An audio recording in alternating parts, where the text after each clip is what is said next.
Ukraine और रूस के बीच जंग में अब नए एक्शन प्लान लॉन्च हो रहे हैं। यूक्रेन ने डोनबास रीजन में थोड़ी कामयाबी हासिल की और अपनी रणनीति में थोड़ा बदलाव लाकर रूस के खिलाफ ऑपरेशन शुरू कर दिया।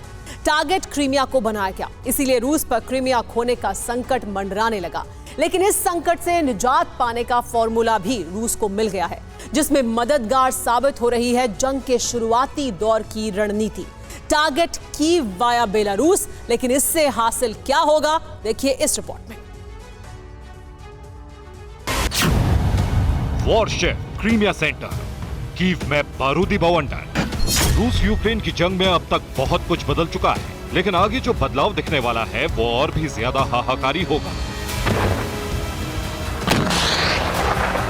दरअसल इस जंग में अब तक रूस के हथियारों से यूक्रेन में मची तबाही आपने देखी, यूक्रेन का काउंटर अटैक देखा, कभी रूस के बनाए बर्बादी के बादलों में डूबे यूक्रेन को आपने महसूस किया, तो कभी मदद के सहारे ताकतवर बने यूक्रेन के विध्वंस में कमजोर हुए रूस के हालात से आपका साक्षात्कार हुआ। लेकिन अब जो होने वाला है वो शायद ही रूस या यूक्रेन की स्ट्रेटेजी का हिस्सा रहा हो, लेकिन हालात ऐसे बन गए हैं कि सब कुछ अपने आप होने लगा।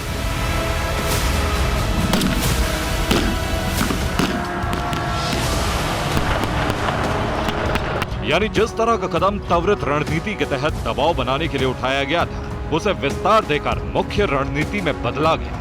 नतीजतन सब कुछ वैसा ही हो गया जिसे ध्यान भटकाने के लिए महज एक स्टेप माना गया था। बात हो रही है ऑपरेशन क्रीमिया की। एक समय था जब रूस की तबाही से सहमे यूक्रेन के प्रेसिडेंट ने फोर्स का हौसला बढ़ाने के लिए एक इंटरव्यू में एक वाक्य कहा था।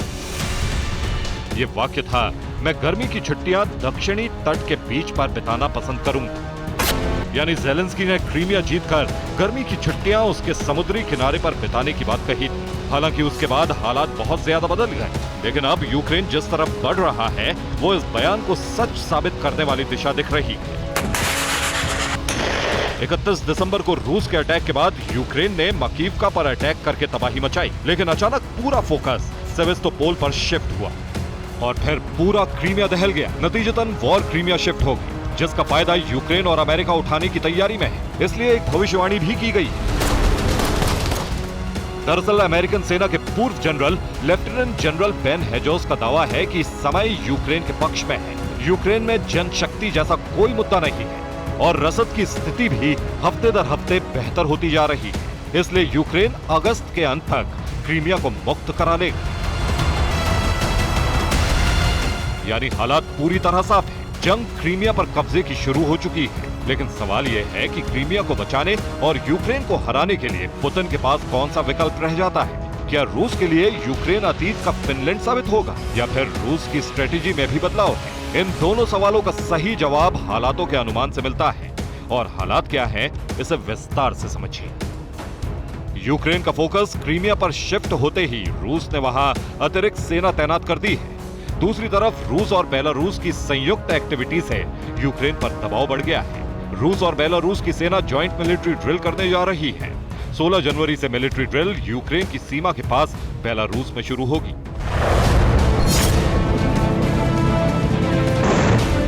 यानी हालात फिर उसी मोड़ पर होंगे जैसे ठीक एक साल पहले थे। यानी 24 फरवरी के पहले जैसे रूस बेलारूस ने मिलकर यूक्रेन बॉर्डर पर एक्सरसाइज करके यूक्रेन पर अटैक किया था, स्थिति फिर वैसी ही बनाई जा सकती है। हालांकि पिछले साल आउट ऑफ बॉर्डर किसी भी एक्टिविटी में बेलारूस ने हिस्सा लेने से परहेज किया था, लेकिन अब वक्त बदल गया है। इसलिए माना जा रहा है कि बेलारूसी फोर्स भी नई वॉर स्ट्रेटेजी का हिस्सा हो सकती है। लेकिन सवाल यह भी है कि इस रणनीति से हासिल क्या होगा।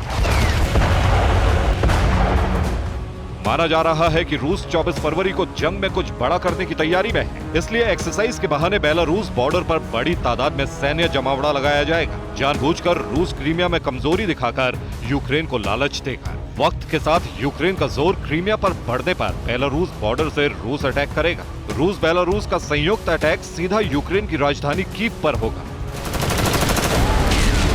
और इस तरह कीव को टारगेट करके रूस एक तीर से दो निशाने साधने में कामयाब होगा। पहला कीव पर कब्जा करके रूस जीत का दावा कर सकेगा और दूसरा यूक्रेन पर कब्जे के बाद क्रीमिया फिर से पहले जैसी स्थिति में लौट जाएगा। यानी रूस क्रीमिया पर कब्जे का डर दिखाकर पूरी जंग जीतने की तैयारी कर चुका है। Bureau report, TV9 Bharatvarsh.